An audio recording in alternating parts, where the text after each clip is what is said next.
Buenos días. Vamos a empezar a hablar del mercado financiero, que es uno de los probables mercados económicos más importantes que existen. Y nos vamos a referir de nuevo al libro de Mankiw y vamos a hablar de unos cuantos capítulos específicos del libro de Mankiw que nos van a llevar a entender un poco mejor las aplicaciones que hemos estado viendo en esta clase. Les recuerdo, señores, porque pareciera que no entendieran y que no leyeran las indicaciones, que todas las tareas de aplicaciones tienen que tener una gráfica respectiva. La hacen ustedes o la copian. Lo que tiene que tener la gráfica es el mismo tipo de explicación que ustedes están haciendo por escrito. Dicho esto, sigamos hablando. Y entonces empezamos con el mercado financiero hablando de las instituciones financieras. Y es que el sistema financiero implica una serie de instituciones que ayudan no solo al ahorro, sino ayudan a mover ese dinero que existe en la economía, que de alguna manera u otra está basado en dineros uh, que sobran por un lado en exceso. Hay personas que tienen exceso de dinero por un lado y hay otras personas que no tienen exceso de dinero. ¿Okay? Entonces ahí es donde está la diferencia. ¿Qué personas tienen exceso de dinero y qué personas necesitan dinero? Dicho esto, entonces, ya podemos empezar a definir el tipo de instituciones y que no solo vinculan, que era lo que yo les estaba diciendo, que no vinculan el ahorro, sino que vinculan realmente el dinero, ¿okay? De las personas que lo tienen en exceso y de las personas que lo necesitan. Esa es una cosa totalmente diferente al ahorro. Hombre, que el ahorro también es necesario, sí, vamos a ver qué tan necesario es y por qué la gente no le pone atención a este tema del ahorro aquí en Panamá. Y por ende, Panamá no se comporta como un país ahorrista, sino un país más que nada consumista. ¿Okay? Entonces, ya habíamos dicho que hay dos tipos digamos que de clientes de este mercado financiero. Los clientes que aportan el dinero y los clientes que lo necesitan. Entonces, eso implica entonces que exista, digamos que dos tipos de instituciones financieras como tal. Unas que lo regulan, ¿okay? Y la otra que son intermediarios, las que lo regulan. Digamos que entre las más importantes que regulan estarían los bancos centrales de un país, ¿okay? Panamá no tenemos banco central, y Panamá lo vamos a explicar un poquito más a detalle ahora, y las superintendencias, que son las que realmente ejercen o deberían ejercer la regulación del sistema bancario. El Banco Central hace una cosa y la superintendencia hace otra. Nosotros solamente tenemos superintendencia y no tenemos banca central. ¿Y quiénes son los intermediarios financieros? Todas estas empresas que están metidas en el mercado, que de alguna forma u otra actúan como intermediarios entre las personas que tienen exceso de fondos y las personas, y cuando hablo personas naturales o personas jurídicas, y las personas que necesitan dinero. ¿Okay? Digamos que esa es la esencia de todo el sistema. Entonces, tú puedes tener varias instancias adicionales. Los ahorradores que pueden proporcionar fondos directamente a los deudores. Y de nuevo, no quisiera decir ahorradores porque ahí hay de todo. Pero los usuarios del sistema con exceso de fondos, ¿no? Que pueden proporcionar fondos directamente a los deudores, el mercado de bonos o de deuda, ¿okay? Que vamos a hablar de él ahora, y el mercado de acciones o de capital. Es decir, nosotros vamos a tener un mercado bancario, vamos a tener un mercado de bonos o de deuda, y vamos a tener un mercado de acciones o de capital. Esos son los tres tipos de mercado financiero más importante que vamos a ver desde el punto de vista económico. Hay otros más, hay otros mercados financieros que se han ido entrando, pero vamos a verlo y vamos a hablar de ellos un poquito más adelante, pero digamos que vamos a concentrarnos en esto por el momento. Okay. Parece que está como...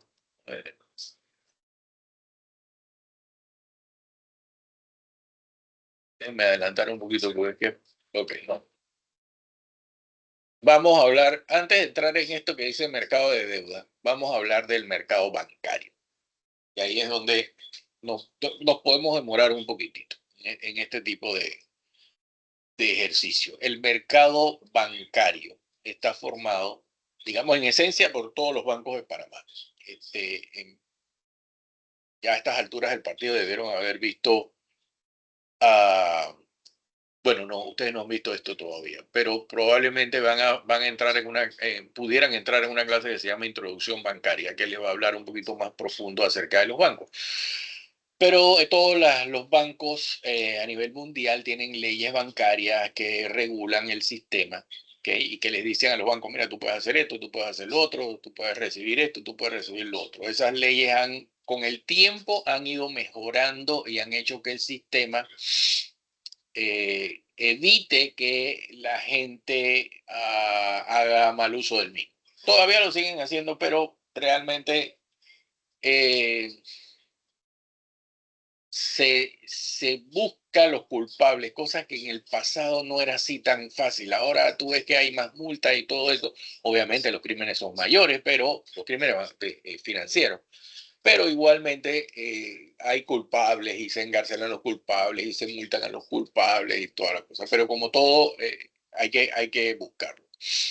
Los bancos tienen que responder entonces a una política monetaria en los países donde tengan política monetaria y a las regulaciones bancarias. La política monetaria la establece el Banco Central y es el que define, digamos que si tú estás en Colombia, bueno, cuál es la disponibilidad de dólares para el sistema en pesos colombianos que funciona en Colombia. Y si alguien necesita dólares, entonces esa masa de gente tiene que seguir una serie de regulaciones para poder hacerlo. Eh, Eso lo regula el banco, en el caso de Colombia es el Banco de la República. En el caso de Panamá no existe ningún tipo de regulación de ese tipo, de política monetaria. Nosotros tenemos libre flujo de dólares entrando y saliendo de Panamá. Obviamente hay unas reglas, pero generalmente el flujo bancario internacional es normal, no hay que, digo, hay que avisar nada más. Mira, estoy recibiendo una plata de afuera de tantos miles de dólares, porque si no el banco te va a llamar, mire, que recibió esto, sí, sí, espérate, que te mando la factura que me están pagando algo. Entonces, eso ha sido nuevo, porque antes sí no había que avisar nada. Y esto más que nada se hace para evitar lavado de dinero, porque para más nada, o sea, no es que tú no lo puedas recibir, sino que tú puedas eh, probar de que esos fondos son unos fondos lícitos. Cambio y fuera. Ese es realmente el tema con respecto al flujo. Tú puedes abrir tres tipos diferentes de cuentas para cuando estás ahorrando. Digo, cuando estás en el lado del depositar dinero, tú puedes depositar en una cuenta corriente, puedes depositar en una cuenta de ahorros y puedes depositarla en una cuenta de depósito a plazo fijo. La cuenta corriente y de ahorros son a la vista. Es decir, tú puedes meter y sacar el dinero cuando tú quieras.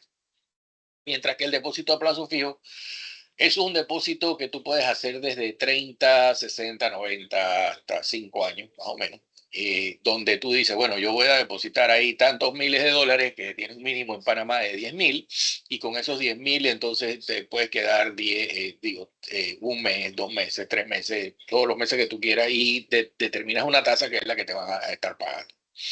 ¿Okay? En el caso de los ahorros, y en el caso de las cuentas corrientes son depósitos a la vista. Tú puedes meter tu dinero y sacar el dinero cuando a ti te plazca. Tan sencillo como eso. Sin embargo, que hay que hacer, hay una letra chiquita en las cuentas de ahorro que en caso tal de que el banco lo requiera, le tienes que avisar al banco para las cuentas de ahorro, creo que 24 o 48 meses, una cosa así. Y eso se hace con el propósito de que exista algún tipo de problema, el banco pueda cerrar la venta. Señor, cuenta ahora, no, usted tiene que esperar. Dígame cuánto quiere sacar mañana y yo se lo tengo listo para mañana. pero eso nunca se usa, a menos que exista una razón. Por ejemplo, la última vez que yo recuerde que se usó eso en masa es cuando hubo en los tiempos de Noriega, no me acuerdo exactamente qué fue lo que pasó, que se nos llenó, y casualmente fue en Citibán de Vía España, que nos llegaron a hacer retiros, ¿cómo se llama? De las cuentas rápidamente, y tuvimos que cerrar el banco de manera tal de que el gobierno pudiera reaccionar a el ronco que iba para todos los bancos, pero había empezado en Citibank. Entonces tuvimos que cerrarlo.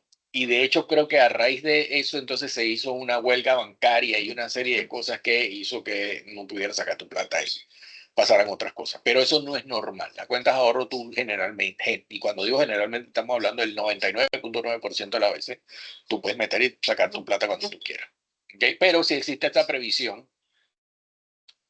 creo que son 24 horas, la verdad que no me acuerdo exactamente, tendría que revisarla, porque creo que es cada banco el que lo pone, así que tienes que revisar tú, ellos te hacen firmar un acuerdo de la cuenta, entonces ahí tienes que revisar, ahí dice exactamente cuánto tiempo es. Pero entonces las cuentas, los depósitos a plazo fijo, tienen un vencimiento X, ¿ok? Tú te tienes que fijar en ese vencimiento. Si tú quieres sacar la plata antes de ese vencimiento, entonces tú tienes que mandarlo por escrito y te van a cobrar un penalty por no llegar al final.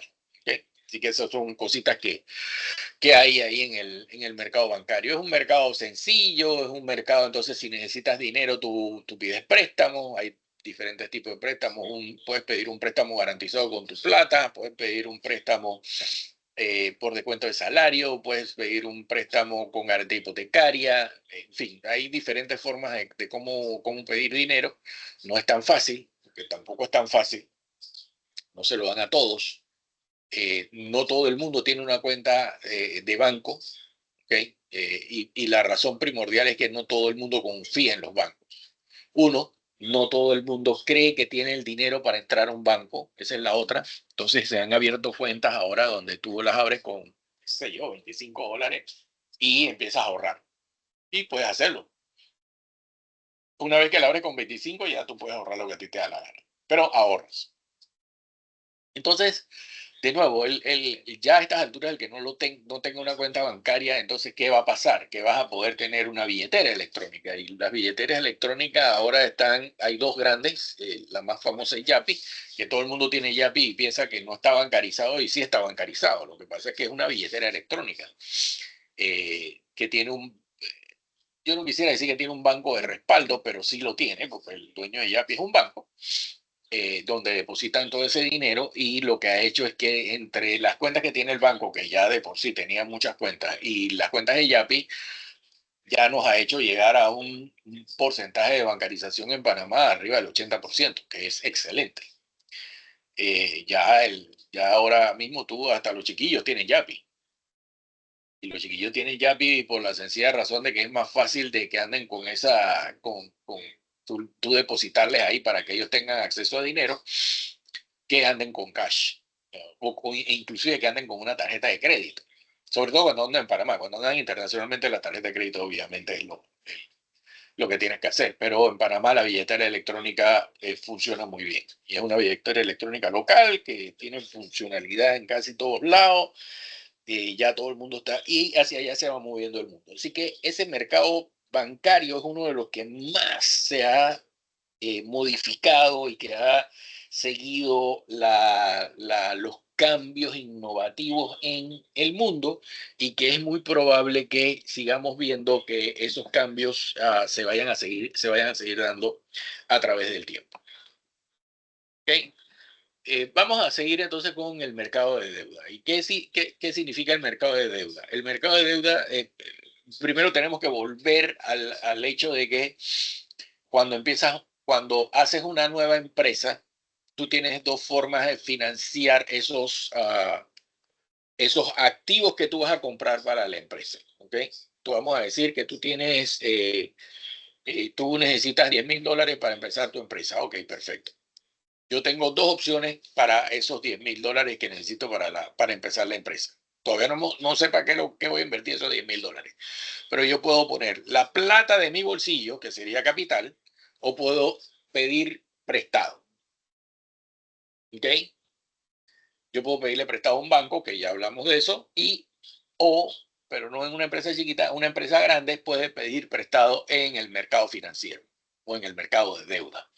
Entonces, para eso, entonces emite un bono y así es como financia. La otra forma de financiarse una empresa grande es a través de las acciones, que yo vendo las acciones en ese mismo mercado, de manera tal de que yo me haga público y la gente vea al público. Entonces, ¿qué es eso? ¿Qué es un bono? Un certificado de deuda.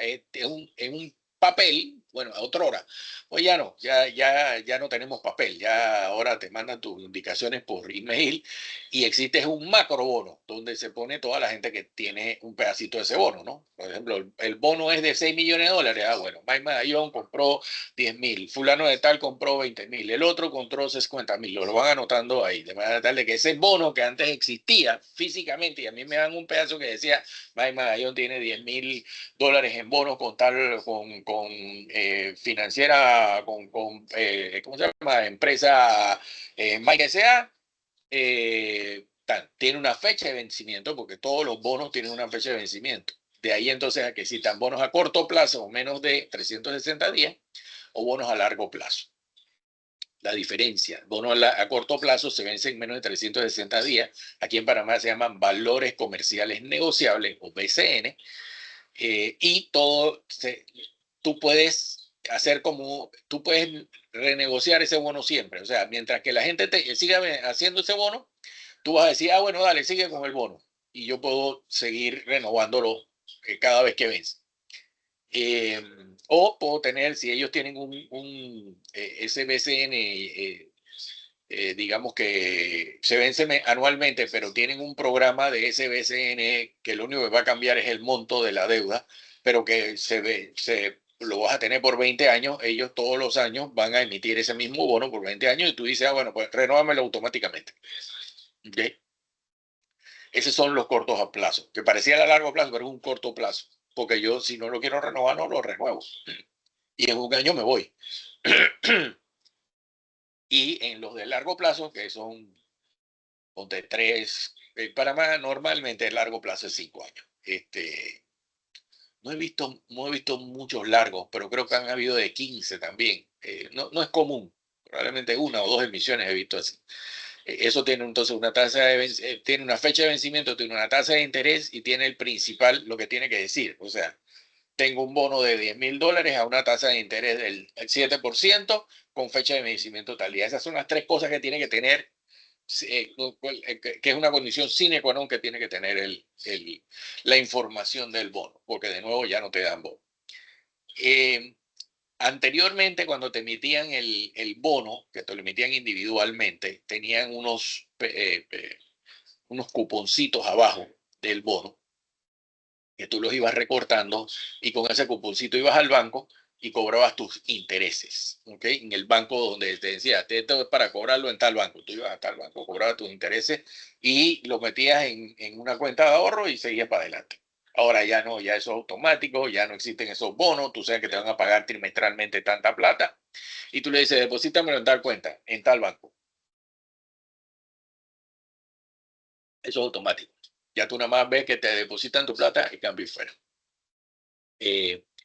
Préstamos del público, que esto es lo que habíamos hablado anteriormente, utilizado por las grandes corporaciones, el gobierno federal y los gobiernos locales y las personas también.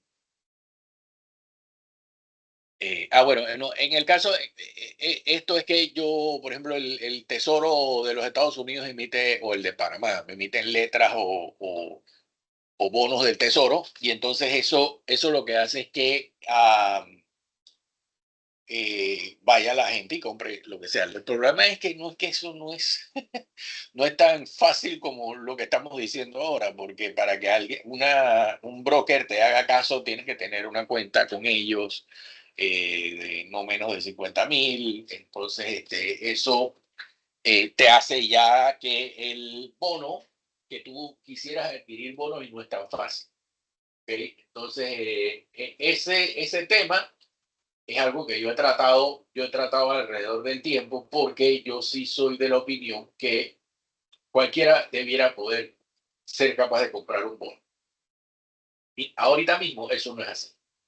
Porque como les dije, las cuentas son cuentas muy elitistas. O sea, $50,000 no lo tiene cualquiera. Entonces, abrir una cuenta para invertir de $50,000 quiere decir que tú tienes que tener otras cuentas adicionales porque tú no vas a meter toda tu plata en un solo lado. ¿Ves? Entonces, ya eso requiere, y de nuevo, yo sí soy de la opinión de que una persona que quiera comprar un bono de $1,000 lo pueda comprar, por lo menos.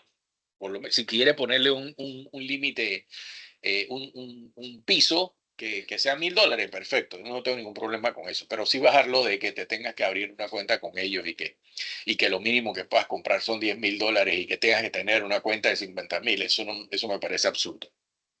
Pero en casi todos los países es así, no se crean, esto no es solo en Panamá, en todos los países. Yo he escrito al respecto de la democratización de este mercado y no hemos encontrado ningún país que tenga esto democrático como debiera ser. ¿Qué más hay en el mercado de deuda? Hay plazo hasta su vencimiento, hay pocos meses, que se lo dije, hay 30 años o a perpetuidad, hay unas que son así, en Panamá no hay. Ya les digo que creo que el máximo que yo he visto es 15 años y creo que no hay ninguno de 15 años por ahí andando todavía. Eh, el mercado panameño, digamos que es un mercado relativamente conservador y arriba de 5 años ya la cosa se va poniendo dura. 10, bueno, 10, pues, pero 15 ya es el time span es como que demasiado para la gente, ¿no? Los bonos a largo plazo tienen más riesgo que aquellos que tienen a corto plazo. Esa es la primera realidad. Entonces, cuando tienes más riesgo, tú quieres más rentabilidad y tú no estás, digamos que para ofrecer rentabilidad, tú tendrías que estar atado a una inversión, a un proyecto que tenga una rentabilidad de ese tipo. Y eso generalmente no lo consigue. ¿Ven? Entonces, los bonos a largo plazo por lo general pagan tasas de interés más altas y eso es lo que les estaba tratando de explicar, que riesgo y rentabilidad están de la mano. De nuevo, seguimos con mercado de deuda, el riesgo crediticio. Ahora, ¿qué significa eso? Según ManQ, es la probabilidad de incumplimiento. ¿Eso qué quiere decir? De que si yo te abro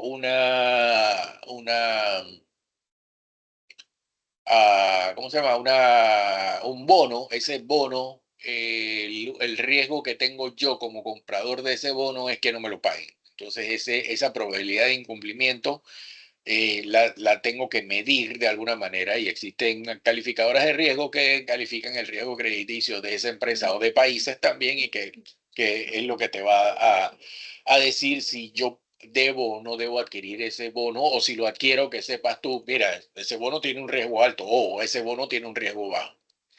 Y si te están pagando una tasa de interés que va de acuerdo a ese riesgo. ¿Ven?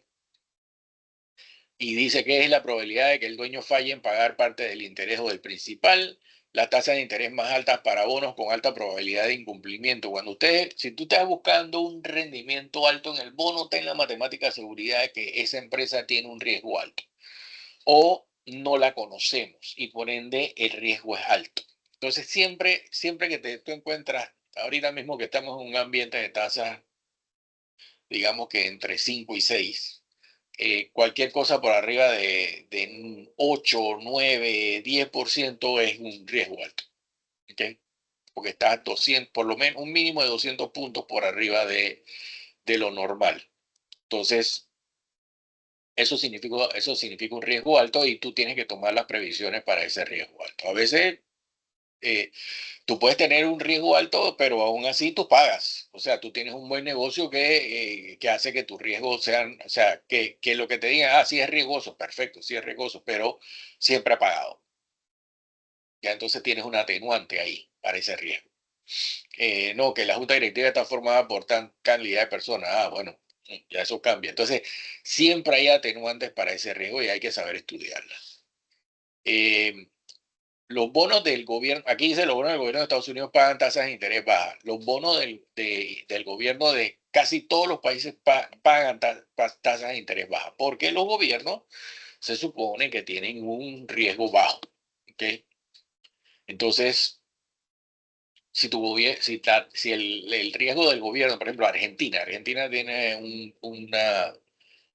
un riesgo como de 900 puntos, o sea, 9% por encima de la tasa libre de riesgo. Eso significa que Argentina tiene un riesgo alto, pero Argentina ha venido bajando de 27% a 9% en este momento. Eso quiere decir que Argentina está mejorando su perfil de riesgo, y que ahora es, digamos, que sigue siendo riesgoso, pero ahora es menos riesgoso que antes. No han dejado de pagar, siguen cumpliendo sus cosas, la economía argentina va mejorando, entonces esa es la razón principal por la que el bono. ¿Por qué no termina de bajar más? Bueno, porque todavía tiene problemas estructurales en la economía que no permiten que baje. Entonces, y lo otro es que tienes la antítesis de los bonos de un gobierno, son los bonos basura. ¿Ok? En los 80 empezaron a ponerse muy de moda los junk bonds. ¿Ok? Y que Michael Milken fue, para los que les guste la finanza y buscan ahí Michael Milken, así como Milken, fue el papá de los Young Bonds y buscaba y emitía bonos basura por todos lados, se hizo un billetaje y trabó un montón de gente en el camino. Entonces, eso pagan tasas de intereses muy altas, la gente les gusta ese tipo de bonos, pero la probabilidad de que de incumplimiento son altísimas. Entonces, tú tienes que saber, bueno, le voy a meter un poquito ahí por si la mosca para ver, porque cuando te pega eso y te paga esas tasas de interés, estás recuperando bastante, pero si lo pierdes, no vas a perder mucho. ¿Me explico? Entonces tú tienes que saber qué es lo que si vas a meter plata en esos bonos o no. Es tu decisión muy particular. Yo te puedo decir, mira, esos bonos tienen este y este riesgo, tienen este rendimiento, tienen esta gente, han pasado esto, esta es la historia y puede que sí, puede que no, tú tienes que tomar la decisión. La decisión la toma el que va a invertir, no el analista. Eh, hay una situación fiscal que hace que en casi todos los países existe un impuesto sobre esos ingresos. O sea, tú te ganas plata sobre intereses y tienes que pagar impuestos sobre la renta. Aquí en Panamá no es así. Todo lo que se pague, te ganes por intereses o por bolsa de valores, está exento del impuesto. O sea, no, tú pones ese ingreso, pero el impuesto es exento de ingreso, de impuesto, perdón. Los pagos, los bonos municipales emitidos por gobiernos locales o estatales, no se requiere que los propietarios del bono paguen ningún impuesto federal al ingreso. Esto de nuevo es en Estados Unidos, aquí en Panamá, aunque los municipios pueden emitir, el único municipio que realmente pudiera emitir por la fuerza financiera que tiene es el de Panamá y nunca lo ha hecho porque no quiere porque creo que eso tiene que ir a asamblea, una cosa así. Todavía tiene una parte legal que no me acuerdo exactamente cómo es la cosa. Y de nuevo, como bonos municipales, es un ente que te va a pagar esos bonos y obviamente las tasas son menores porque menos riesgo. Y entonces entramos al mercado de capitales. Y en el mercado de capitales tenemos las acciones. ¿Qué es una acción? Es el derecho a propiedad parcial de una empresa. Es decir, donde tú tengas una acción, tú tienes un pedazo de esa empresa. Una de acción de 1 millón. Hombre, tienes un pedacito, pero tienes un pedacito. O sea, y de hecho, entonces, de acuerdo a ese papel que te dieron que te da derecho a una acción, tienes entonces derecho a las utilidades de las empresas. Pero Nada más tienen que recordarse que las utilidades netas de la empresa, lo que se gana después de impuestos, no necesariamente lo van a pagar todo en dividendos. Entonces, la junta directiva es la que dice, ¿sabes qué? Vamos a ahorrar el 80% por temas de flujo de caja que necesitamos para seguir creciendo y el 20% si lo pagamos. Entonces, a ti te van a dar, de acuerdo a si fueron que te ganaste 2 millones de dólares y existe 1 millón de dólares existe 1 millón de acciones, eso quiere decir que cada acción va a recibir $2 por acción, y si tú tienes una acción te van a dar $2 en dividendo. ¿Okay? ¿Qué más hay allá? Bueno, el intermediario real de ese mercado, tanto el mercado de deuda como el mercado de capital, es la bolsa de valores. La bolsa de valores. Esas son bolsas de valores organizadas que tienen que ir de acuerdo a la ley, que tienen sus propias regulaciones, pero que están basadas en las regulaciones del mercado de valores. Y en estas bolsas de valores lo que existe es la información para todos. Aquí en Panamá la bolsa de valores antes se llamaba Bolsa de Valores de Panamá, se sigue llamando Bolsa de Valores de Panamá, pero ahora la compañía se llama Latinex Holdings, que es la que es dueña de la Bolsa de Valores y la Central de Valores. Que es la Central de Valores es donde tienen todos los bonos, los macrobonos, y que si tú quieres revisar, oye, mira, yo aparezco ahí, tú nada más vaya y pidas tu nombre, tú te van a decir si usted está aquí metido como comprador de un bono o de una acción. Eh, entonces, ¿para qué yo voy a emitir acciones? Yo puedo emitir acciones para eh, digamos que para que los accionistas originales saquen algo de dinero de la inversión que hicieron desde el principio. O sea, por ejemplo, imagínense a Steve Jobs con, ¿cómo se llama? Wozniak y el otro tenían el 100% de las acciones de Apple al principio. ¿Okay? Ellos para poder entonces captar capital dijeron, bueno, vamos a emitir 100.000 acciones. Tenemos 33, 33, 33. Cada uno tenía 33% y decidieron, ¿sabes qué? Entonces ahora vamos a vender de ese millón de acciones, vamos a vender medio millón y cada uno de nosotros va a quedar entonces con 16 y vendemos el 50% que queda. Ese 50% que entra, no entra a la compañía, sino que entra a los accionistas porque ellos fueron los que vendieron su parte de sus acciones. ¿Ok? Y así fueron, por un lado, ganaron cash y por el otro lado le subieron el precio a sus acciones. Ya sus acciones que se quedaron ese 16% cada uno, empezó a subir de precio. Esa era una opción. La otra opción es decir, bueno, tenemos medio millón, 1 millón de acciones. Ok, perfecto. Vamos a emitir otro millón de acciones. Y esa plata la necesitamos para que la empresa siga adelante. Entonces, ¿ellos qué hicieron? En teoría se diluyeron porque antes eran el 100% de 1 millón, se quedaron con ese millón, pero ahora emitieron 1 millón más y ese millón más lo que hizo fue que le recabó 50 millones a la empresa que se los metieron para poder hacerla más grande, más poderosa, para hacer todos los proyectos que tenían que hacer. A ellos no le tocó ningún real, pero ellos quedaron ahora dueños del 50% de una empresa que vale más plata. ¿Okay? Solamente con el ingresarle ese 50 millones de dólares, ya esa plata de ahí en adelante, esas acciones que ellos tenían, que antes tenían el dueño del 100%, pero que la empresa valía 1 millón de dólares, ahora la empresa, ellos tienen el 50% de una empresa que vale, digamos que 50 millones de dólares. O sea que ganaron en esa, se dieron el control, pero no les entró plata, pero ganaron en el precio de esas acciones que tienen ahora. ¿Ven? Eh, también existen IPOs desde cero, que tú tienes una empresa y tienes una idea y entonces vamos a buscar la plata, el IPO, perdón, convierto mis acciones, las acciones que eran mías, digamos que tenía 10.000 hombres, vamos a hacer un montón más y yo cedo que es más o menos lo que estábamos viendo anteriormente con Jobs. Pero ahora esa empresa a lo mejor no tenía la estructura, estaba muy chiquita, queríamos o íbamos a llevarla para otro lado, entonces lo que estamos haciendo es emitir más acciones de manera tal de que la empresa se haga más grande y más fuerte y no es que me diluí, sino que, bueno, ahora mi idea va a valer más. Esas son diferentes razones por las cuales yo hago esto.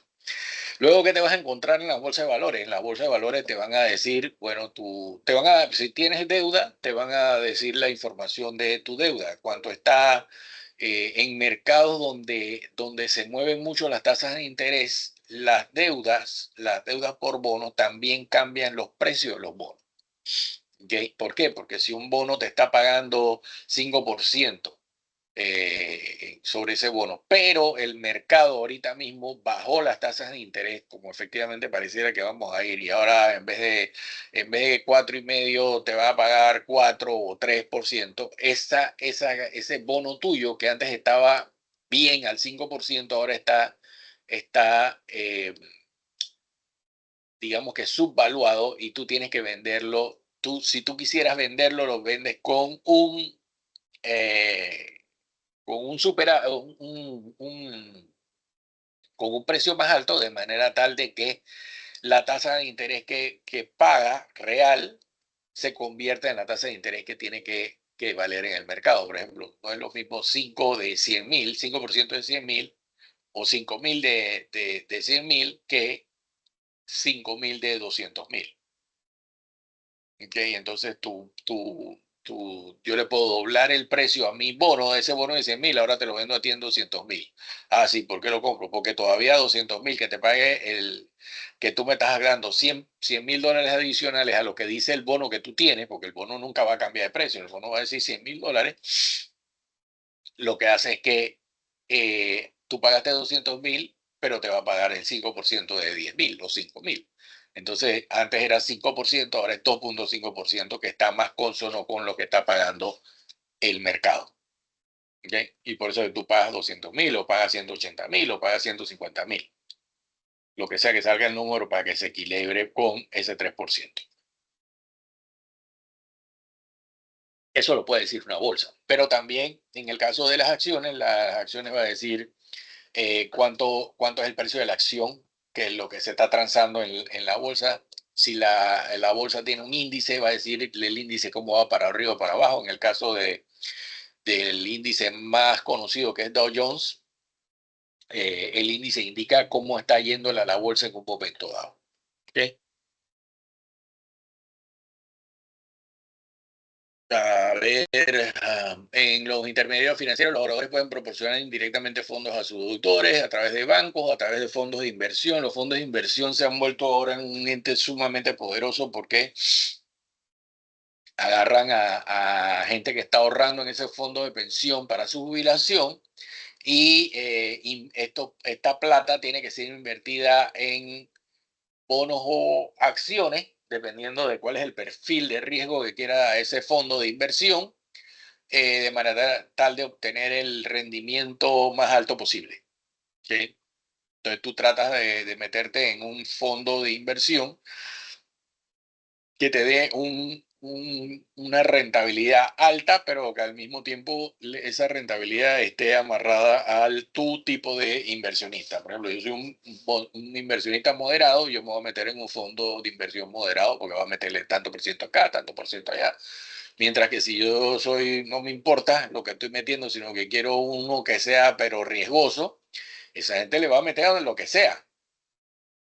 Y a lo mejor te va a conseguir una tasa de rendimiento altísima. Pero, ¿qué pasa?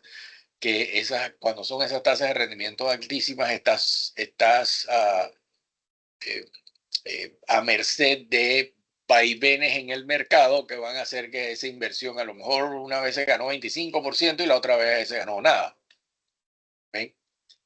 Dependiendo de cómo se comporta el mercado en un momento dado. Entonces vamos a los bancos, aceptan los depósitos de los ahorradores, el banco le paga los intereses, el banco lo que le conviene es tener más cuentas de corrientes, pero ya ese digamos que esa cuenta ya no es tan atractiva porque ya nadie emite cheques, todo el mundo lo hace por ACH o por billetera electrónica, entonces ya esas cosas ya están pasando. También hacen préstamos a los deudores donde ellos cobran intereses y ellos entonces tratan de prestar la mayor cantidad posible de la plata que recibieron de los ahorradores. Aún así, ellos se tienen que quedar con un porcentaje de liquidez X de manera tal de que ellos puedan responder a cualquier cambio que exista de los ahorradores y que no se queden, y que no se queden sin dinero. ¿Ok? A ver, bueno, y facilitan la compra de bienes y servicios. Antes los cheques eran el medio de cambio, ya no. Ahora ya es el ACH o la billetera, la misma billetera electrónica con la cual le puedes pagar. Ya el cheque se ha quedado para la historia. E inclusive el cheque, no solo el cheque, sino el mismo efectivo. ¿Okay? Los fondos de inversión, una institución que vende acciones al público, emplea las utilidades para comprar un portafolio o cartera de acciones y bonos y las ventajas que tienen una diversificación de administraciones profesionales. Aquí también podemos meter slash pensión, que aquí ellos no venden acciones al público, sino que agarran plata del público que está ahorrando, es una plata restringida porque tiene un propósito a largo plazo, y emplea ese dinero para comprar un portafolio de cartera de acciones y bonos, y la ventaja sigue siendo la misma ventaja, diversificación, administraciones profesionales del dinero. Eso es lo que tiene que hacer. Esos fondos de pensiones son lo que tiene que hacer el seguro social de cualquier país. Lo que pasa es que como andan con esos cuentos de solidaridad y de que todo tiene que ser igual, eso no es así. Fondo, tú te metes en un fondo de pensión y tú vas a recibir ¿cómo se llama? Tú puedes recibir cuando te termines de jubilar una plata mensualmente basada en lo que ahorraste y la tasa la tasa de interés que recibiste por ese fondo donde invertiste. ¿Ves? Entonces tú eres el que decides todo. Lo que hace el fondo es que maneja tu plata y no te permite sacarla a menos que te jubiles, ¿no? Así que es muy, muy, muy fácil todo esto. Eh, a ver, vamos a ver cuentas nacionales de ingreso. Esto yo creo que no lo podemos eh, ahorrar. Aquí sí pudiéramos hablar un poquito de esto del Producto Interno Bruto, que lo podemos ver desde dos puntos de vista. El punto de vista del ingreso total y el punto de vista del gasto total. Cuando lo estamos viendo desde el punto de vista del gasto total, ¿okay? El Producto Interno Bruto va en función de el consumo de la gente, de todos los consumidores, toda la gente, el consumo de todos los consumidores y empresas, la inversión que se haga en el país, las compras del gobierno, que generalmente son grandes, ¿okay? Las compras o inversiones del gobierno, y las exportaciones netas, que es exportaciones menos importaciones. Panamá, como no es un país de exportación menos importación, pero sí tiene entonces sus exportaciones no son de bienes, sino de servicios. ¿Okay? Ahí es donde nos emparejamos. Y desde el punto de vista del ingreso, estamos hablando de la producción que haga cada sector de la economía, y esa es la forma como se explica en Panamá siempre. La verdad que esta no se explica tanto, hay información, pero esta no es la que se utiliza para explicar al público. Pero este es un buen análisis también, lo veo desde el ingreso, porque es que asume el PIB, de que todo el ingreso es igual al gasto. ¿Okay? Porque claro, es que no, el ingreso también tú le metes la parte que te viene de afuera. ¿Okay? Entonces ya eso está implícito ahí. No es que yo no, por ejemplo, si estuviéramos hablando de El Salvador, las remesas, que es donde le entra, las remesas están metidas en el ingreso total. Probablemente las remesas estén metidas en los bancos, que es donde le llega la plata de afuera, en el sector ah, de servicios financieros. Ahí es donde va a estar las remesas. ¿Ven? En el caso de que tú exportes, por ejemplo, en el caso de Panamá, el cobre que se exportaba estaba metido dentro del sector minera. ¿Ok? Cuando tienes mucho turismo, va a estar metido en el sector turismo, que en el caso de Panamá es hotelería y restaurantes. Entonces, por eso que no lo ven de otra manera. Entonces, y en el caso de esa plata que viene de afuera, están en tus exportaciones netas. Las exportaciones netas estarían las remesas, por ejemplo.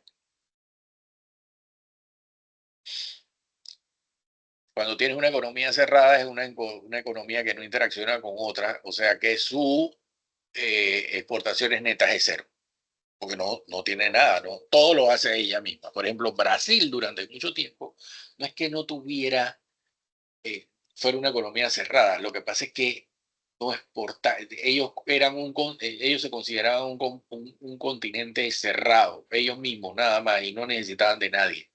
Entonces no ni exportaban ni importaban, sino que trataban de que el mercado local hiciera de todo, hasta que se dieron cuenta de que ellos no podían permanecer aislados del mundo y se dieron cuenta de que tenían buenos productos que podían competir internacionalmente y los empezaron a sacar. Y ahora es que ellos están saliendo al mercado. De nuevo, no era una economía cerrada, pero parecía una economía cerrada. Mientras que una economía abierta interacciona con otras economías y donde sus exportaciones netas no son iguales a cero. O sea, pueden ser menores a cero o pueden ser mayores a cero. Pueden ser negativas o pueden ser positivas, pero no son a cero.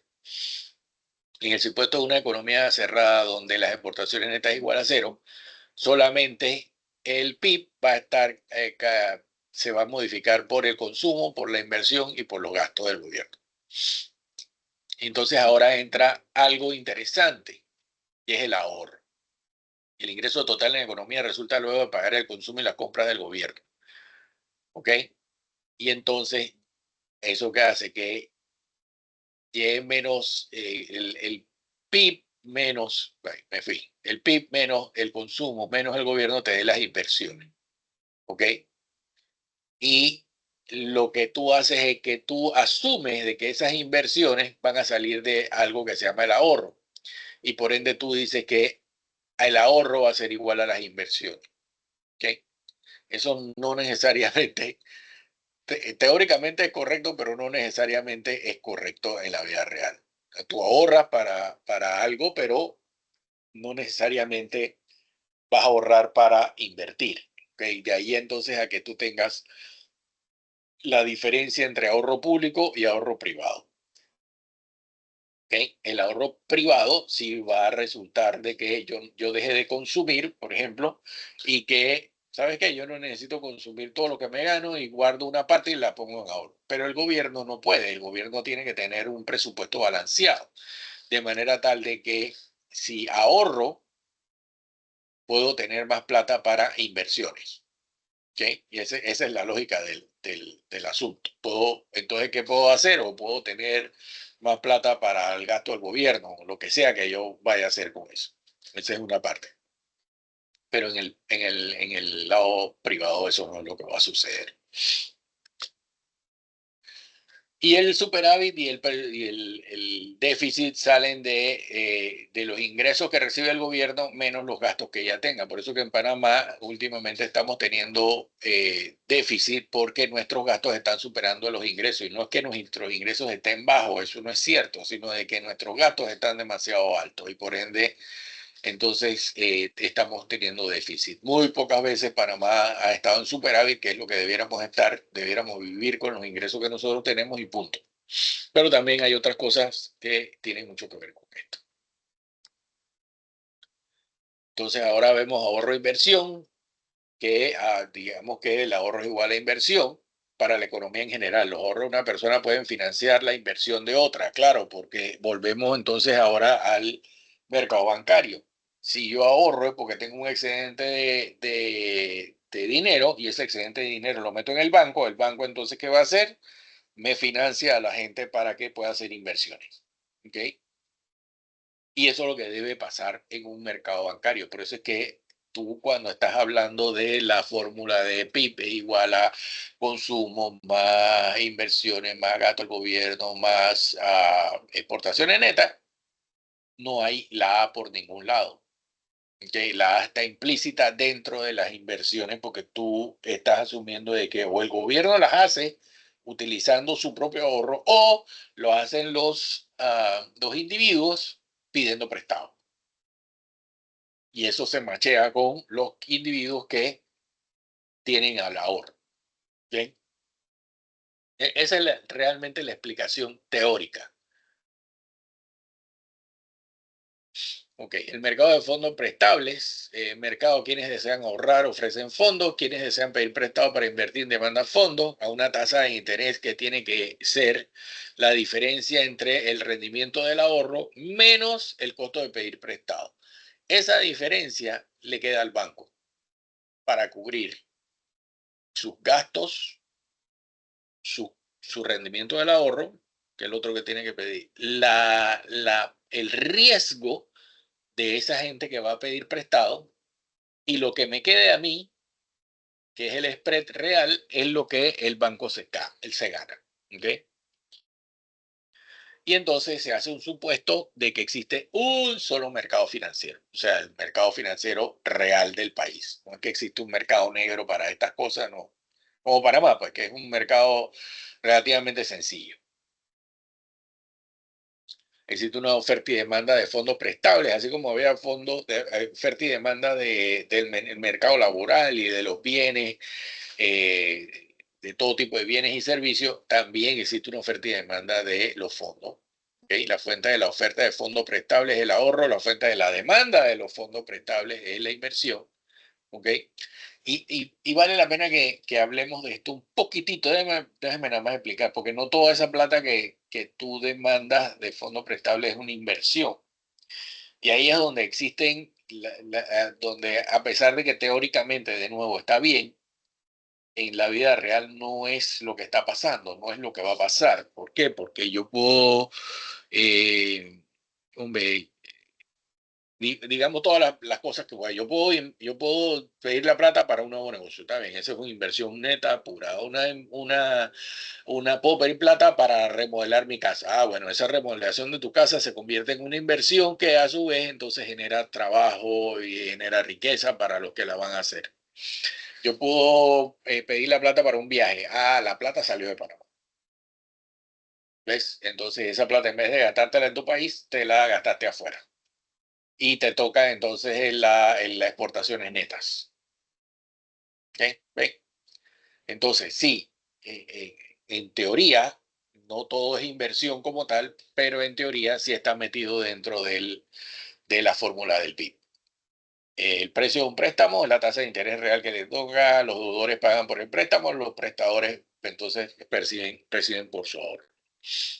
Que es la única forma de que ganen plata. Por eso era de que la gente decía en la pandemia, de que, oye, ¿por qué me va a seguir cobrando intereses si yo no estoy trabajando? Sí, pero lo que pasa es que esa plata no es solo para el banco, esa plata la tiene que recibir la gente que tiene los ahorros, que probablemente también eran de los que estaban pidiendo prestado. Entonces, a mí no me estaban mochando la tasa de interés por la mitad. Bien, entonces es bien difícil que la gente entendiera cosas de este tipo. ¿Okay? La oferta y demanda, a medida que se incrementa la tasa de interés, la cantidad demandada disminuye, la cantidad ofrecida incrementa. Curva de demanda. O sea, ¿eso qué quiere decir? Lo lógico. Si las tasas de interés suben, ¿qué es lo que va a pasar? Va a haber menos gente pidiendo prestado. Si las tasas de interés bajan, va a haber más gente pidiendo prestado. Tan sencillo como eso. ¿Okay? Y entonces la curva de demanda tiene una pendiente negativa y la curva de oferta tiene una pendiente positiva.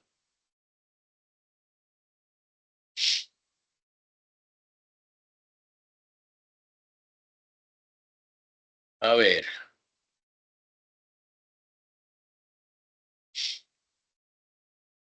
venga un segundito, ya vamos para allá. Y aquí la tenemos. Ahí está la demanda y la oferta de fondos prestables, igual como todo en la vida. Si la tasa de interés, o sea, el precio sube, entonces menos gente, pues la gente pide menos prestado. Si la tasa de interés baja, la demanda se aumenta, porque la demanda quiere eso. La demanda quiere el precio más bajo posible. ¿Ok? Y así ven como ustedes, ella se cubre. A ver, políticas gubernamentales pueden afectar el ahorro y la inversión de la economía, incentivos para ahorrar, incentivos para invertir, déficit y superávit presupuestales del gobierno. ¿Eso qué quiere decir?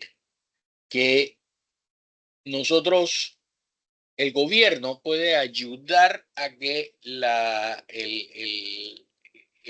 mercado financiero se comporte de una manera u otra. ¿Ok? ¿Qué significa eso? Que si el gobierno fija unas tasas de interés bajas, eso va a afectar directamente a los bancos, que a su vez se van a poder financiar con tasas de interés bajas, de caso tal de que sea necesario, y ellos pueden ofrecer tasas de interés bajas sus clientes para pedir prestado, de manera tal de que eso se incentive la inversión. ¿Okay? Entonces, ¿qué pasa con el mercado de ahorro? El mercado de ahorro va a buscar, como las tasas de interés bajan, van a buscar otro tipo de inversión para meter su dinero. Lo contrario, si el gobierno aumenta las tasas de interés a los bancos van a pedir prestados menos, se van a ver obligados a subir sus tasas de interés a sus clientes y sus clientes entonces no piden prestado tanto como pedirían. ¿Okay? Si te ves obligado a pedir prestado es porque sabes que tú tienes un negocio que puede pagar esa tasa. Al pasar eso, entonces, ¿qué va a pasar? Toda la otra gente que estaba, se desacelera la inversión y toda esa gente que estaba entonces se había ido por otros mercados buscando, ¿cómo se llama? Rentabilidad, no van a irse a otros mercados, sino que se van a volver ahora al mercado bancario donde van a conseguir una rentabilidad con un riesgo menor y así vuelven todos acá. Lo otro es que el gobierno, si se mantiene con déficit, eso le va a costar más al gobierno y va a tener más gastos y no va a poder invertir la plata donde debería invertirla. Mientras que si se mantiene con superávit, entonces, qué va a pasar? Que va a tener dinero para invertir, la economía se va a mover, ¿ok? Y la economía va a andar y todo el mundo va a meterse en el mercado bancario nuevamente.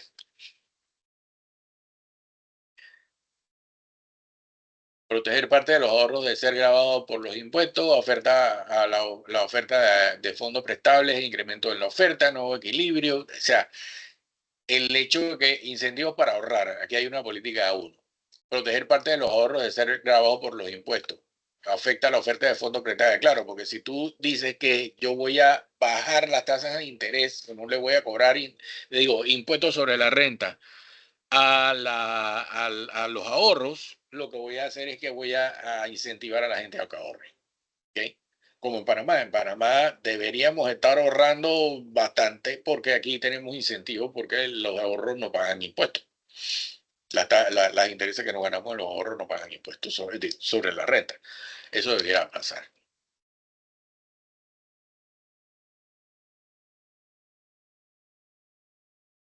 Y entonces, ¿qué va?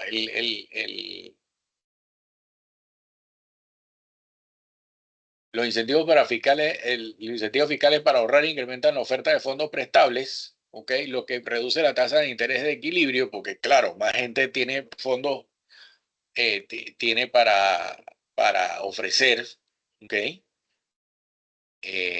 Y entonces, al bajar la tasa de interés de esos fondos prestables, más gente me va a pedir prestado, ¿ok? Crédito fiscal a la inversión, este es otra, eh, ¿cómo se llama?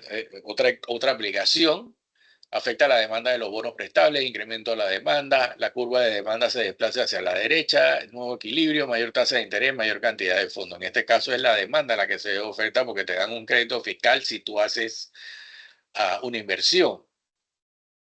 ¿Okay? Entonces hay más demanda sobre esos fondos y ahora lo que hace es que hace que la tasa de interés, pero aún así estemos pidiendo más plata, ¿okay? Porque tenemos razones para hacerlo.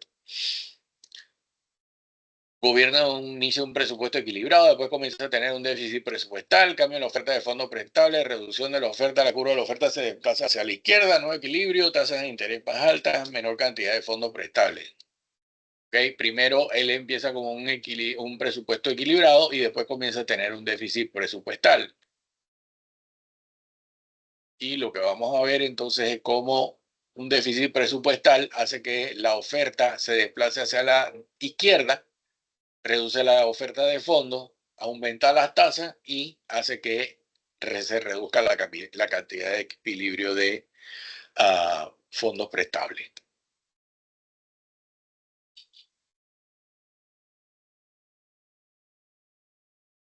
Y el crowding out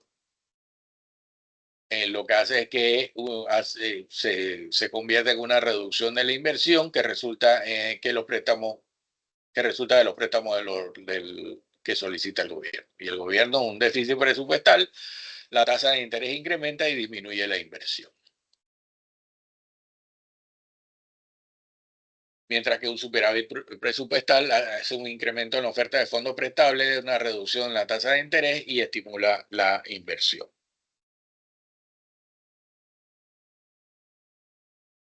¿Okay? Y ahora vamos a tener ya historia de la deuda del gobierno de los Estados Unidos, la deuda del gobierno federal, que esto es una historia interesante que a pesar de que no nos toca a nosotros del todo, sí nos permite entender.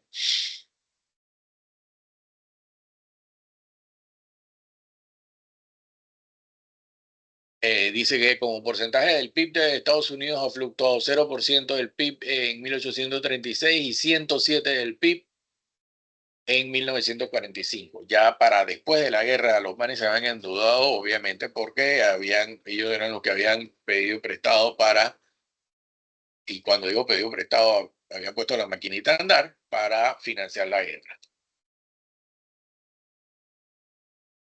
El endeudamiento del gobierno se está reduciendo en relación con su capacidad para recaudar ingresos vía impuestos. El gobierno vive dentro de sus medios. Eso es lo que debe ser un gobierno responsable. O sea, yo tengo 25.000 millones de dólares para gastar y esto es lo que voy a gastar solamente. No puedo hacer esto. ¿Qué hago yo? Yo tengo el tamaño del gobierno que me permita a mí entonces tener destinado el 60% a gastos y el 40% a las inversiones. De manera tal de que el país siga andando adelante y no me endeude. ¿Por qué? Porque así no pago intereses y al no pagar intereses no le dedico un solo real a pagar intereses a nadie, sino que estoy teniendo mi propio ahorro para poder invertir y poder seguir adelante. ¿Okay? Eso es lo que debe hacer un gobierno responsable. Si alguien me quiere prestar, me va a prestar. Entonces yo al tener ese tipo de responsabilidad, ¿qué va a pasar? De que si alguien me quiere prestar, me va a prestar a una tasa de interés lo suficientemente baja para yo decir, ¿sabes qué? Me voy a endeudar porque esa tasa está bajita, ¿cómo se llama? La puedo manejar dentro de mi presupuesto, no me va a quitar plata de inversión y puedo invertir más rápido. Puedo hacer inversiones más rápido que esas inversiones más rápido me pueden eh, ayudar mejor. Por ejemplo, Panamá hizo 2 líneas de metro. ¿Qué hubiera hecho yo con la primera línea del metro? Hago la primera línea del metro que me costó 2.000 millones de dólares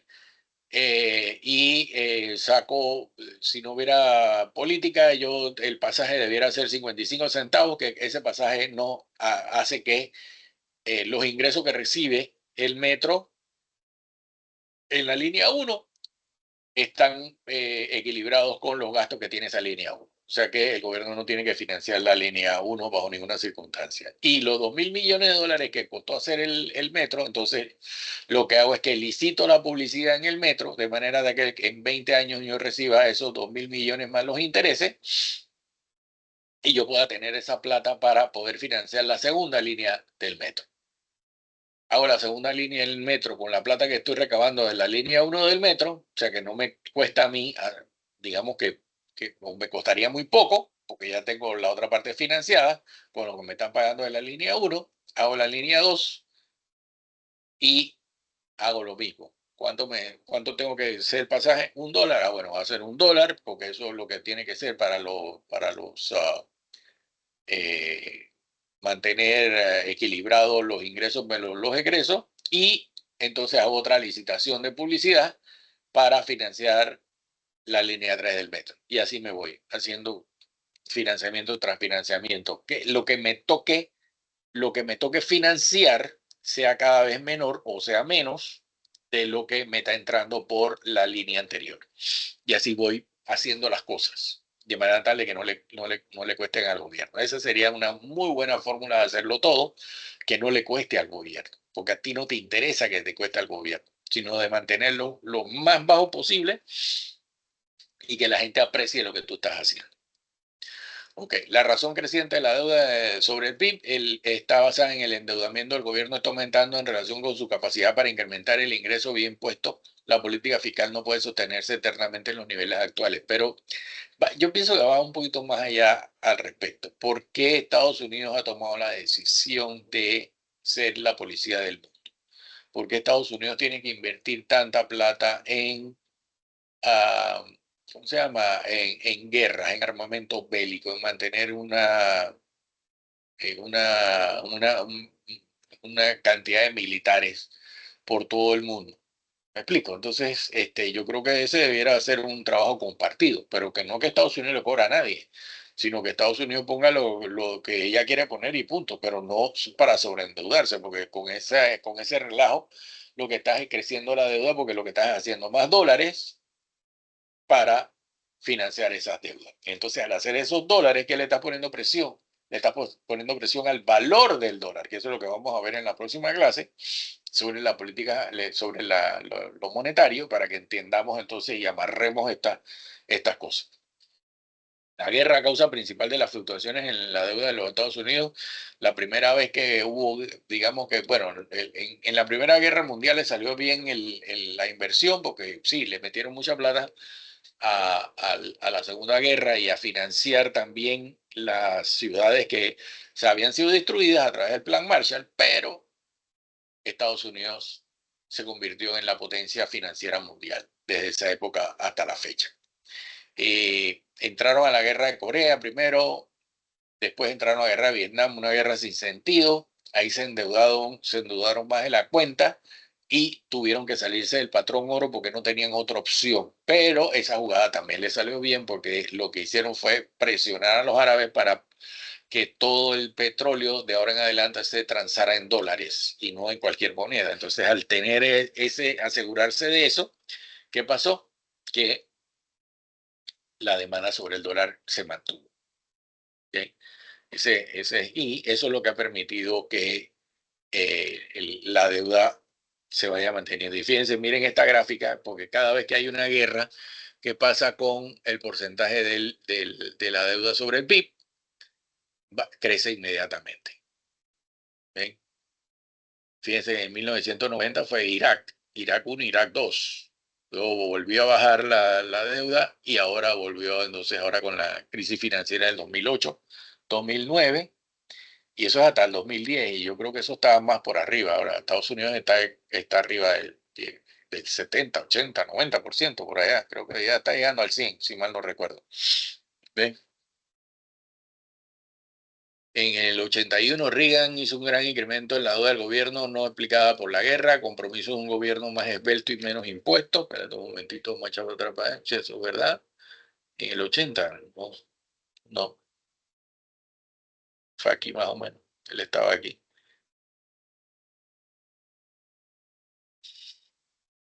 Reducción del gasto del gobierno es políticamente más difícil que reducir los impuestos. En periodos de grandes déficits presupuestales y deuda del gobierno del 26% en 1980 al 50% del PIB en 1993, pero ahí habían otros presidentes, otras cosas y pasaron muchas más cosas. Con Clinton, La reducción del déficit era su principal meta. Los republicanos tomaron control del Congreso en 95, reducción del déficit, redujeron de forma notable el volumen del déficit presupuestal. Crecimiento de la economía en 1990 incrementó la recaudación fiscal, eventualmente el superávit. Y a finales de la década de los 90 la razón de deuda sobre el PIB disminuyó durante los siguientes años. Con Bush hijo, la razón de deuda sobre el PIB volvió a aumentar. Creo que él entró en guerra también. No me acuerdo cuál fue la guerra. Después varias reducciones importantes de impuestos. 2001 la recesión causada por varias cosas al mismo tiempo. La entrada del euro, entró el 9/11 y entró WorldCom y Enron al mismo tiempo, que fueron dos grandes desfalcos en bolsa en ese momento. El gasto de seguridad del país incrementó después de los ataques del 11 de septiembre del 2011. Sí, eso fue otra locura. Después del 11 de septiembre de 2001, se provocó, digamos, una guerra interna en Estados Unidos. Digo, y guerra interna porque fue una guerra psicológica, porque ahora todo el mundo iba a estar preocupado porque Al Qaeda no atacara a Estados Unidos de nuevo, de la misma manera. Y en el 2008, la crisis financiera, y da como consecuencia una profunda recesión, incremento impresionante en la razón de deuda sobre el PIB, incremento en el déficit presupuestal, varias medidas de política aprobadas por las administraciones de Bush y Obama y orientadas a combatir la recesión, reducción del ingreso e incremento del gasto gubernamental. Y ya la última filmina, del 2009 al 2012, que fue Obama, hasta el 2016, ¿no? Entró Trump 1, el déficit presupuestal del gobierno federal era alrededor del 9% del PIB, a niveles no vistos en la Segunda Guerra. El préstamo para financiar esos déficits condujo a considerable incremento de la razón de deuda sobre el PIB. ¿Okay? Bueno, con esta vamos a terminar la clase de hoy para entonces enfocarnos en la siguiente clase. Vamos a enfocarnos en los temas monetarios y con eso entonces y tratar de hablar un poquito entonces de las aplicaciones en otras clases. Les voy a subir otros 3 videos adicionales. Así que bueno, nos vemos en la próxima.